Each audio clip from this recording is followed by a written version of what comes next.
এই বিশ্বকে এই শিশুর বাসযোগ্য করে যাব আমি নবজাতকের কাছে, এ আমার দৃঢ় অঙ্গীকার। ছাড়পত্র, সুকান্ত ভট্টাচার্য।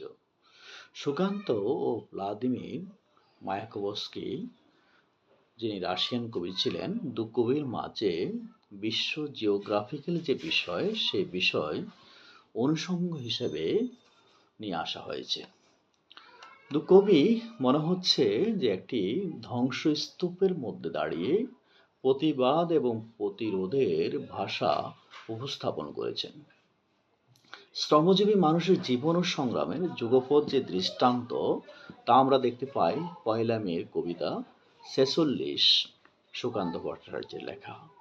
সুকান্ত কুলি মজুদের পাশে একজন আদর্শবাদী শিল্পী হিসেবে আবির্ভূত হয়েছিলেন।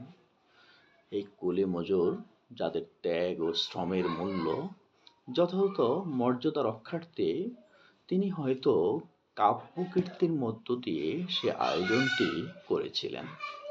বিপন্ন মানুষকে বাঁচাতে যখন উচ্চবিত্ত শ্রেণীর মধ্যে কোনো সাড়া নেই, তখন মনে হচ্ছে কবি লাল আগুনের মধ্য দিয়ে লাল বিপ্লবীদের পাশে একজন রক্ষা কবচ হিসেবে আবির্ভূত হয়েছেন। এই শ্রমজীবী মানুষরা যখন শ্রম দেয় ঠিকই, কিন্তু যখন মূল্য পায় না, তবুও তারা তুষ্ট থাকবে, এই জন্য এক বিচারিক আনুষ্ঠানিকতা। বিশ্ব কি দানবের দ্বারা শাসিত হয়?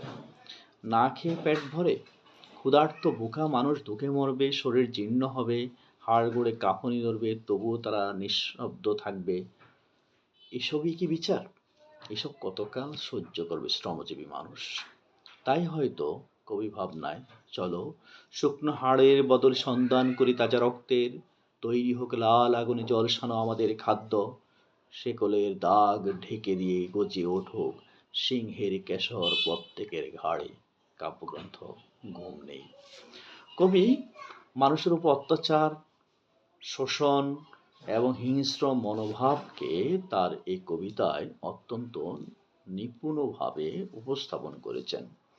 এখানে কবির চিত্রগল্প যেমন প্রকাশ পেয়েছে, ঠিক একইভাবে মায়াকোভস্কি তিনিও কি করেছেন, দাসত্ব এবং পুরনো শাসন ব্যবস্থা, এই বিষয়গুলোকে তার কবিতায় উপস্থাপন করেছেন। শাব্দিক প্রয়োগ এবং কবিতার ভাব ভাষা দৃশ্যগত মিল অতুলনীয়। কবি ভাবনায় আমরা যে বিষয়টি লক্ষ্য করি, সেটি হলো, মনে হয় এখানে প্রলেতারিয়েট, যারা শ্রমজীবী মানুষ, সেই মানুষের কথা এখানে তুলে ধরা হয়েছে। এবং বুর্জোয়া পুঁজিপতি শ্রেণী যারা রয়েছেন, যারা উৎপাদনের মালিক হিসেবে বিবেচিত, সেই কার্ল মার্কসের প্রলেতারিয়েট সামাজিক ব্যবস্থা এবং বিপ্লবের সূচনাকারী শ্রেণীহীন সমাজ দেশ প্রতিষ্ঠায় বদ্ধকর পরিবেশের কথাই দুয়ের কবিতায় উপস্থাপিত হয়েছে। তাছাড়া আমরা দেখি যে কালের প্রতিশোর হিসেবে দু কবি অত্যন্ত শক্তিমান ও আদর্শিক। একজন বাংলা সাহিত্যের পরিচিত কবি এবং প্রতিবাদী, অন্যজন রুশ সাহিত্যের প্রতিবাদী ও চারণ কবি।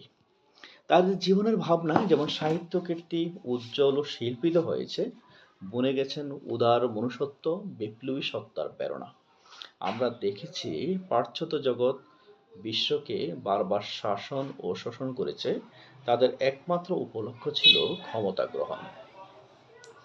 বিশ্বের অধিকাংশ পিছিয়ে পড়া জাতিকে তারা যুদ্ধ, উপনিবেশবাদ, অর্থনৈতিক বৈষম্য, রাজনৈতিক বিপ্লবের পেছনে ঠেলে দিয়ে তারা নিজেদের পায়দা লুটে নিয়েছে। এই পাগ্রসমান জাতি তেমন নয় যাদের বিজ্ঞান চিন্তা নেই, যাদের বিজ্ঞান চিন্তা থেকে বিমুখ, আধ্যাত্মিকতা ও অতি ভৌতিকতায় যারা আচ্ছন্ন। এই এত কিছু সংকটের মধ্য দিয়ে মানুষ তার অস্তিত্ব এবং প্রত্যয় রেখে অগ্রসর হয়েছে ঠিকই, কিন্তু দাঁড়াতে পারেনি। তাই কবি দুই দেশে তাদের স্থান, কাল, পরিবেশের উপর ভর করে সাহিত্যে নতুন ভাষা দিয়েছেন। মানুষের যে যুদ্ধ, প্রতিহিংসার যে আগুন, সে চিন্তা ও ভাববাদী দর্শনের মধ্য দিয়ে কবি জাগ্রত শিল্পীর মতো সহনশীল ও শ্রবণীয় ভাষা কৌশলতায় উপস্থাপন করেছেন। এই যে সমসাময়িক দুজন লেখক, যাদের একজনের বয়স অর্থাৎ জীবদ্দশায় বয়স ছিল 21 বছর, আর অন্যজনের বয়স ছিল 36 বছর। জীবন ও জৈবিকতায়ও দুজন প্রায় একই ও সমগোত্রীয় ছিলেন। প্রতিকূল পরিস্থিতির মধ্যেই তারা বেড়ে উঠেছিলেন। এই যে সমাজ ব্যবস্থার নগ্ন মানসিকতা, এই নগ্ন মানসিকতা থেকে বাঁচাতে পরিবর্তনের চৈতন্য ও দর্শন দুজনের মধ্যেই পরিকল্পিতভাবেই উপস্থাপিত হয়েছে। তারা দুজনেই কল্পনা করেছিলেন উঁচু নিচুহীন ভেদহীন একটা সমাজ। এই সমাজের জন্য তারা কবিতায় তাদের অস্তিত্ব জানান দিয়েছেন। যেমন আমরা দেখি, আমরা লিসন কবিতায় অস্তিত্ব এবং মহাবিশ্ব নিয়ে মায়াকোভস্কি অত্যন্ত দার্শনিক ভাবনা উপস্থাপন করেছেন।